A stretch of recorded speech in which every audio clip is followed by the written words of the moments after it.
Usually we perceive plants as some silent green things we meet every day. But what if I tell you that these little creatures have their own ability to think, feel, and even predict the future? Let me change your aptitude to them.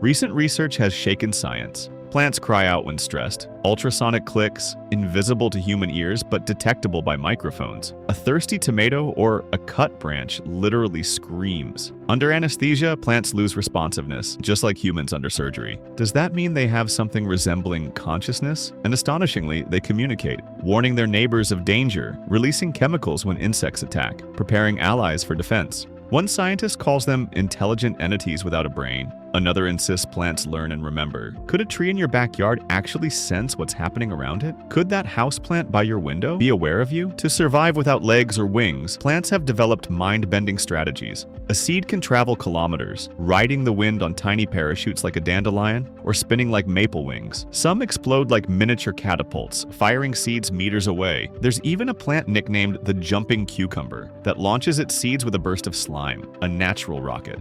Others hitchhike. Burrs cling to animal fur, an idea so clever it inspired the invention of Velcro. Step through weeds, and you unknowingly carry future plants on your clothes. Plants also master their surroundings with precision. In deserts, some compass plants align their leaves north to south, avoiding the harsh midday sun. Ivy creeps along bare rock, each tendril gripping tightly while its leaves stretch toward light, making a lush carpet where no soil exists. In tropical forests, giants like eucalyptus grow almost endlessly, while tiny flowers must bloom quickly before taller plants steal the sunlight. Slow motion reveals what our eyes can't. Leaves turning, stems bending, roots weaving like explorers underground. They're not motionless at all. They're constantly making choices. Plants even seem to predict the future. Some close their blossoms an hour before a storm to shield pollen from rain. Ancient farmers watched trees and wildflowers for planting cues, knowing nature's calendar is never wrong. In the 18th century, Carl Linnaeus even designed a flower clock, a garden where species bloomed like clock hands at precise hours of the day. To this day, people notice uncanny signs. Hazelnuts reacting moments before lightning strikes, or primroses blooming intensely before natural disasters. Are plants tuning into signals we can't perceive? If the first part of this journey showed us how plants move, spread, and adapt, the next step is even stranger, because plants may not just respond to the world, they might also remember it. Scientists have observed that roots don't simply grow blindly, they decide which path to follow, and if they encounter an obstacle once, they avoid it more quickly the next time. Inside plant cells, tiny structures shift position, like messengers carrying information. This is how plants know where the sun is, how deep the soil lies, and how much water they need. No neurons, no gray matter, and yet a system capable of storing experiences.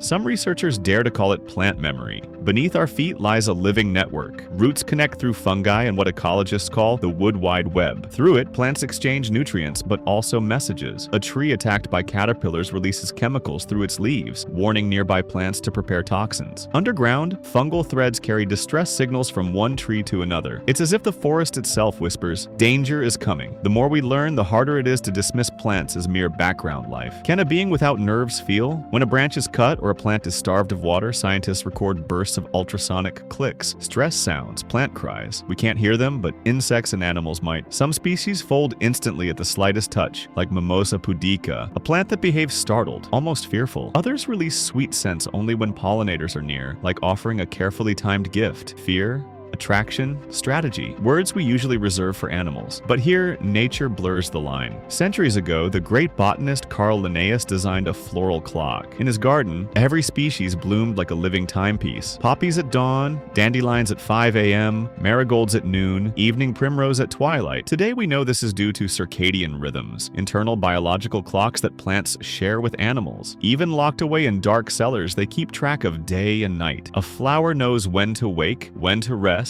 when to close before the storm. They carry their own hidden watches, older than humanity itself. In legends, entire tribes once fled valleys after noticing flowers blooming out of season, only to escape earthquakes that followed. Even today, some species seem to sense electromagnetic changes before lightning or disaster strikes. Are they prophets of the natural world, tuned to signals beyond our instruments? We've seen plants move, learn, communicate, maybe even feel. But the question still remains, can they truly be called intelligent? In the final part of our journey, we'll dive into the boldest ideas, the philosophy, the controversies, and what plant intelligence means for us as humans. We've seen plants move, learn, communicate, even predict the future. But here's the question that divides scientists. Do plants actually have consciousness? Italian biologist Stefano Mancuso argues that plants display behaviors that look like awareness. His team even discovered that when placed under anesthesia, plants stop responding, just like humans in surgery. When the anesthetic wears off, their responses return. If anesthesia shuts down human consciousness and plants react the same way, what does that say about the mind of a plant? Mainstream biology remains skeptical. Critics insist that calling plants intelligent is misleading, that all these reactions can be explained by chemistry and evolution, nothing more. But plant neurobiologists counter, intelligence is not about having a brain. It's about solving problems, adapting to challenges, passing on information. By that definition, plants may be some of the most successful problem solvers on Earth. After all, they conquered every environment, from deserts to the Arctic, without ever taking a single step. Maybe our mistake is assuming intelligence must look like ours. Ants build cities, whales sing in languages, fungi form networks, and plants orchestrate entire ecosystems. If intelligence is the ability to shape the world, influence others, and ensure survival, plants are masters. They engineered the very air we breathe, the soil beneath our feet, the climate above our heads. Without them, no animal, no human, no civilization could exist. So what changes if we accept that plants are not passive objects, but active beings? Maybe cutting down a forest isn't just destroying resources, it's silencing a community. Maybe listening to plants, their rhythms, their signals, their limits, is the key to healing our planet. Indigenous cultures have long spoken of trees as elders, teachers, guardians. Modern science might finally be catching up. The next time you walk through a forest, pause. Beneath your feet, roots may be whispering. Around you, leaves are turning to the sun. Flowers are watching the weather. Seeds are planning their journeys. They are not just background. They are not just green scenery. They are ancient, resilient, and perhaps more aware than we dare to imagine. Plants built our world. The question now is, will we learn from their intelligence before it's too late?